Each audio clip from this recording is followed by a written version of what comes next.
Hello you beautiful human beings, how are you today? I'm Hawkie, or Kiv Kiv, and in this video I thought I would talk to you all about how to be better at the Destiny competitive multiplayer, or just matchmaking in general. So I thought I would give you all some tips, and also some traps to watch out for when it comes to the Destiny multiplayer matchmaking. So, just to let you all know, this is only part 1. I will most definitely be doing part 2 and onwards about how to improve yourself at Destiny. However, this is just a very general part 1, teaching you all kind of the basics and just some top tips.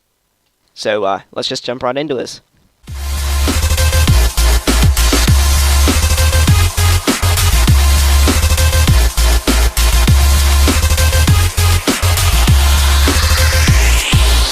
So, right off on the start, the gameplay is going to be me at level 15 versing pretty much an entire lobby of level 20s. So I'm at a pretty significant disadvantage, but I still managed to top my team and also managed to get about a 1.92 KD, I think. So I do pretty good for myself in this game, just generally, and considering I'm a much lower level than them and I don't have as good of a gear as them, I still do pretty good. Even though there is the balancing between multiplayer, it isn't as accurate as it maybe could be, but that's going to happen. I mean, it happened in a lot of multiplayer games where there's been an upscale in leveling.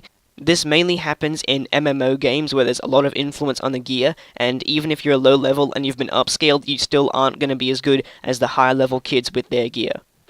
So that's why a definite top tip for Destiny multiplayer is not to play it for the very start, because you want to play a bit more in the environment, so that way you can level up some more, get some more experience with your guns, get better guns and gear, so that way you'd have a lot more better knowledge, and maybe even watch some multiplayer gameplay. That way you know the maps before you even go into them, so that can help you out a lot even more before you even start playing the game. Now, I played the Crucible in the beta, so I guess I had a bit of experience, and that's why I kind of started when I chose to start at level 7 in terms of the Crucible, and I still had a pretty tough time versing those level 20 guys, because they had a couple of days on me when I was away. So that's why, in my exam block, I was set back a couple of days, so everyone else was a higher level than me. I had a significant disadvantage, which is why I waited a couple more levels. If I went in there at level 5, I probably would have gotten smashed a lot, because I didn't have any knowledge about some of the newer maps that had been released with the full game. So that's why just taking your time and not jumping in there straight away can actually help you out in this game. And not to mention, a lot of this is experience, learning the maps, because there is basically no mini-map. The only thing it has is pretty much just telling you if the enemies are far away or if they're close to you. That's the best you're going to get in terms of mini-maps. So learning the map is key, because basically if you're trying to looking at an enemy and you're trying to turn around a corner behind you, so you can't really do that in this game, because you need to know where that corner is exactly, otherwise you're going to run into a wall. I'm guessing maybe some of you have had something similar to this in your experience if you've played Destiny multiplayer, because you don't have the mini-map like in Call of Duty that tells you the exact where the walls are and everything, so you need to actually be very quick about your movements when they have to happen and things like that, in terms of moving around the map, but also in terms of just general map awareness and situational awareness. That is going to help you out a lot. For those of you who are very gung-ho and jump straight into the middle of the fight from the very start to the end, then I have to let you all know, if you haven't already, you need to learn how to make the decision about whether to jump straight into the middle of the fight and go for a melee, or whether you want to back away and just, keep the gunfight going. So I have to let you all know that, because it's very important, and it happens a lot in Halo, and Bungie made Halo, Bungie made Destiny, going to be very similar in that, because you need 2 melees to kill someone when they're on full health normally, and also it's going to take 1 if they're slightly damaged or if they're, pretty close to death. So generally speaking, try and get them weakened and then melee first and then take them out, because otherwise you don't want to be having a trade kill, you melee them, they melee you, and then, well, you both die. That doesn't really work out too well and you both feel like retards.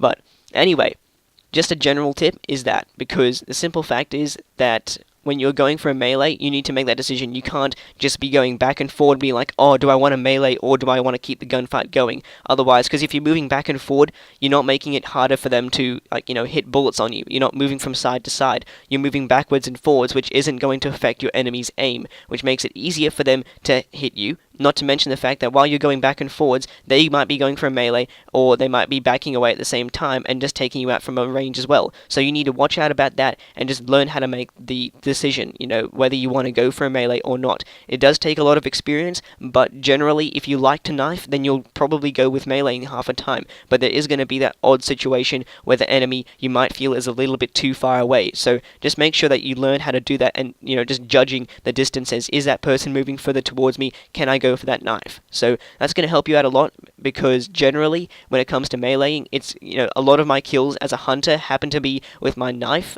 just when it comes to close quarters, because I don't usually run a shotgun. I usually run a sniper rifle unless it's a very close quarters map, maybe like the Venus one or the Mars map. Another general tip is to aim for the head. I know it's easy to say but hard to execute, but it's just a very simple tip that can help you out a lot, because you do, I'm pretty sure, 3 times as much damage with your gun when you hit them in the head. That is insane. If you have an assault rifle that is going to deal 3 times as much damage per bullet in the head, that is absolutely insane. You're going to deal so much more damage and death, and you're going to kill your enemies very quickly if you learn how to do this effectively. It can allow you to do turn-ons and things like that, because you'll be killing them faster than they can kill you, and that means that you can really have a big advantage on people when learning to aim for the head. I think this point here was the best example to give you guys, because I killed one person, was slightly damaged, and I was able to kill another person because they only showed me their head, and I had good aim. I was able to get them in the head, deal a lot more damage, and I killed them, and I would have killed the third person if my aim was a little bit better and his was a little bit worse. So it can really help you win some more gunfights, and even this one over here that I might not have won as well if I didn't aim for the head. Although aiming for the head is an easy thing to say, but also a hard thing to do, I have to recommend guns with low recoil and some that you can get very used to, and then if they don't get them in the head, you still can possibly get the kill. I feel as if scout rifles aren't very good in terms of this, because you basically have to hit them in the head, otherwise you're basically pretty far up shit creek without a paddle. So yeah, you're going to be stuck up there, and you won't be getting too many kills, because unless you have a very good aim and you can aim for the head with the scout rifle, you aren't going to be killing them very quickly, because the scout rifles is basically just like, not too much ammo, but they're very powerful, and although they do more damage when they aim in the head, I don't feel as if they can kill as quickly as some of the auto rifles, and not to mention that controlling recoil and having good aim and consistent aim in the head is very difficult when you first start playing. So if you feel as if you can, play it with a scout rifle, then go ahead, go ham with it if you can, but I would recommend that an auto rifle is a great place to start, because they have, that full auto capability. You can just hold down the trigger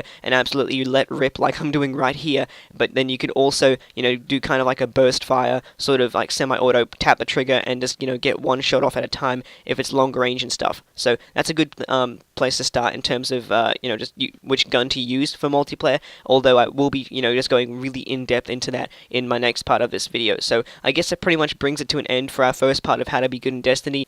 So I hope you all have enjoyed this video. I'm Hawkie, or Kiv Kiv, and I've definitely enjoyed playing Destiny in the short amount of time that I've had it, and I hope that if any of you didn't know about these tips before, then most certainly apply them. If it works for you, then go ham, enjoy it, and if you have any feedback or comments that you want to let me know, then make sure that you put it in the comment section down below. A like, comment, favorite, and or subscription is always much appreciated, so make sure that you put something or rather down there just letting me know what you thought about the video, or if you have any suggestions as to what I could put into part 2 of this video. So I hope you all have enjoyed it. I'm Hawkie, or Kiv Kiv, and I'm out.